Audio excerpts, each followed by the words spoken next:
കേരളം നടുങ്ങിയ നടിയെ ആക്രമിച്ച കേസിൽ ഡിസംബർ 8-ന് കോടതി വിധി പറയും. 8 വർഷം നീണ്ട കേസിൽ നടൻ ദിലീപ് ഉൾപ്പെടെ 9 പേരാണ് പ്രതികൾ. 7 വർഷം നീണ്ട വിചാരണയ്ക്കൊടുവിലാണ് കോടതി വിധി പറയുന്നത്.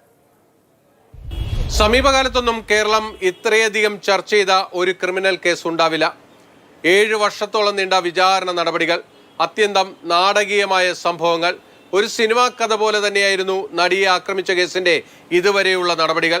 അതെല്ലാം പൂർത്തീകരിച്ചുകൊണ്ട് എറണാകുളം പ്രിൻസിപ്പൽ സെഷൻസ് കോടതി ഇതിന്റെ അന്തിമ വിധി പ്രസ്താവത്തിലേക്ക് പോവുകയാണ്.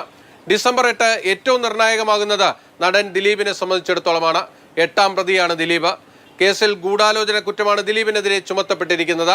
ആ ഗൂഢാലോചന കുറ്റം തെളിയിക്കപ്പെട്ടാൽ കേസിലെ 1ാം പ്രതിയായ പൾസർ സുനി അടക്കമുള്ളവർക്കെതിരെ ചുമത്തിയിരിക്കുന്ന മറ്റു കുറ്റങ്ങൾ കൂടി ദിലീപിന്റെ ഭാഗമായി വരും. അതുകൊണ്ട് തന്നെ ഈ ക്രിമിനൽ ഗൂഢാലോചനയിൽ ദിലീപിനുള്ള പങ്കാളിത്തം പ്രോസിക്യൂഷന് തെളിയിക്കാൻ കഴിയുമോ എന്നത് തന്നെയാണ് ഈ കേസിൽ ഏറ്റവും നിർണായകമാകുന്നത്.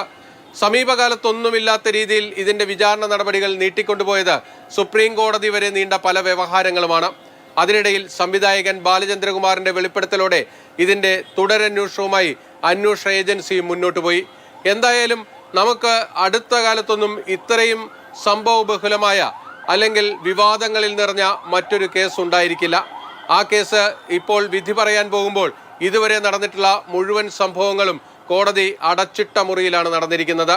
അതിൻ്റെ വാർത്തകളൊന്നും പുറത്തു നൽകാൻ മാധ്യമങ്ങൾക്കും അവകാശമില്ല. എന്തായാലും ഡിസംബർ 8-ാം തീയതി ആ ഇൻ ക്യാമറ പ്രൊസീഡിങ്സ് അവസാനിക്കാൻ പോകുന്നു.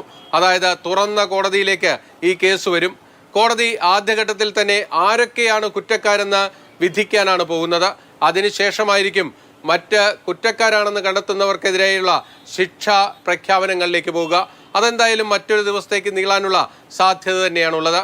എന്തായാലും പഞ്ചായത്ത് തെരഞ്ഞെടുപ്പിൽ 9-ാം തീയതി നടക്കാനിരിക്കെയാണ് 8-ാം തീയതി കേരളം ചർച്ച ചെയ്യുന്ന അല്ലെങ്കിൽ ഏറ്റവും കൂടുതൽ ചർച്ച ചെയ്തിട്ടുള്ള ഒരു കേസിലെ ശിക്ഷ അല്ലെങ്കിൽ വിധി പ്രസ്താവം വരാൻ പോകുന്നത്.